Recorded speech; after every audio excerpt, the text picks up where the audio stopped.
Shalom umat Tuhan dimanapun Anda berada. Apa kabarnya? Saya berharap saudara semua dalam keadaan yang selalu sehat, tetap sehat, dan semakin sehat di dalam Tuhan Yesus Kristus. Jumpa lagi dengan saya Lydia Lim di channel YouTube saya Lydia Lim Ministry. Saudara, saat ini saya mau membagikan satu cerita. Ya. Suatu saat ada seorang bos yang kaya raya.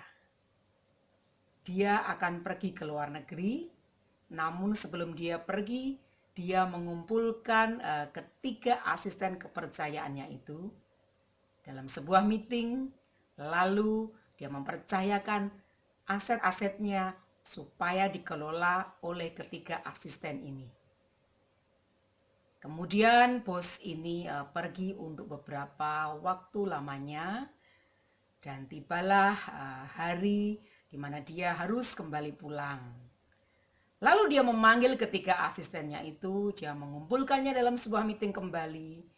Dia ingin mengetahui hasil kerja di mana dia pernah memberikan satu tugas dan kepercayaan kepada tiga asistennya itu untuk mengelola aset-asetnya. Lalu dipanggilnya asisten yang pertama.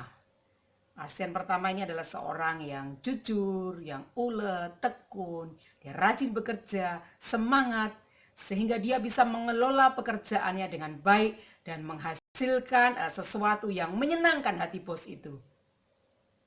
Demikian juga dengan asisten yang kedua.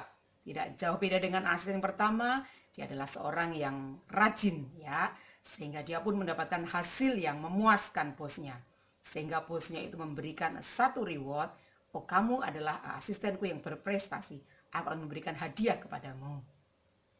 Tiba saatnya giliran asisten yang ketiga. Bos ini melihat bahwa asisten ini wajahnya nampak masam, dia ada rasa jengkel. Bahkan saat bos ini menegur, mana hasil kerjamu selama aku pergi?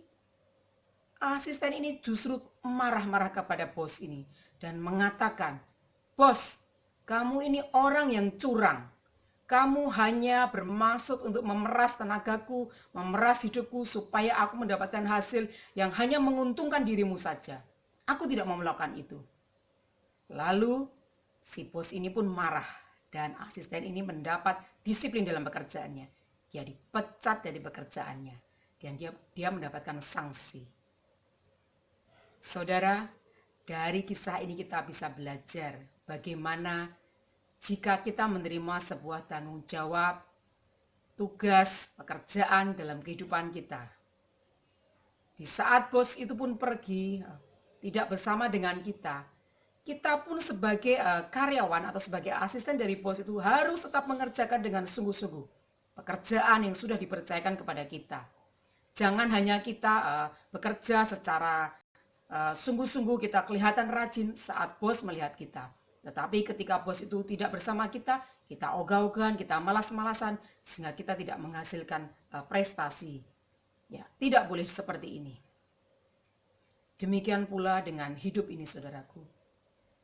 Hidup kita adalah milik dari bos besar kita, yaitu Allah Tuhan Yesus Kristus.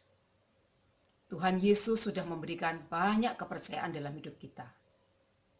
Bukankah hidup ini adalah satu anugerah? Bukankah keselamatan yang sudah diberikan kepada kita adalah harta yang tidak ternilai harganya? Karena sudah dibayar dengan darahnya, yaitu Yesus Kristus. Bukankah keluarga yang kita miliki adalah sesuatu yang sangat berharga, yang kita banggakan? Juga dengan pendidikan kita. Kalau saat ini mungkin anak-anak kita diberi kesempatan untuk bisa bersekolah sampai jenjang pendidikan yang tinggi, kita harus bersyukur. Kita harus mengelola setiap kesempatan, setiap kepercayaan itu dengan baik, dengan sungguh-sungguh, sehingga kita didapati oleh Tuhan sebagai orang yang menghasilkan, sebagai orang yang hidupnya memang bertanggung jawab dan menjadi berkat. Demikian juga dengan pelayanan yang Tuhan berikan kepada kita. Kita harus mengerjakan dengan sungguh-sungguh, dengan bertanggung jawab.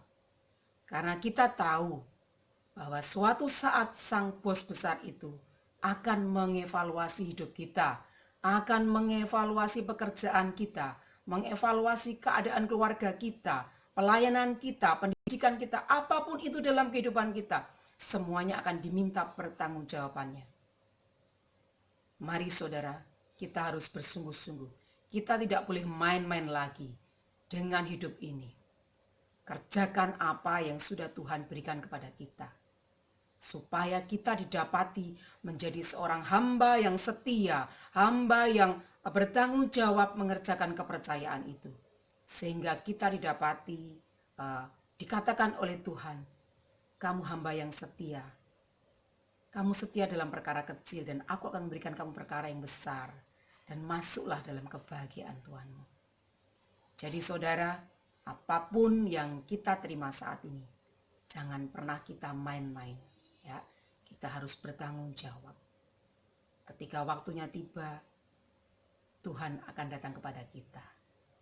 Dan di saat itu, kiranya kita semua bisa mempersembahkan hidup kita sesuai dengan apa yang Bos besar itu harapkan. Saudara, hiduplah dengan bersungguh-sungguh dan hiduplah dengan bertanggung jawab. Jika video ini memberkati saudara, jangan lupa share kepada teman-teman dan keluarga saudara supaya bisa menjadi banyak berkat lagi. Dan subscribe channel YouTube saya di Lydia Lee Ministry. Sampai bertemu kembali dalam tayangan berikutnya. Tuhan Yesus memberkati.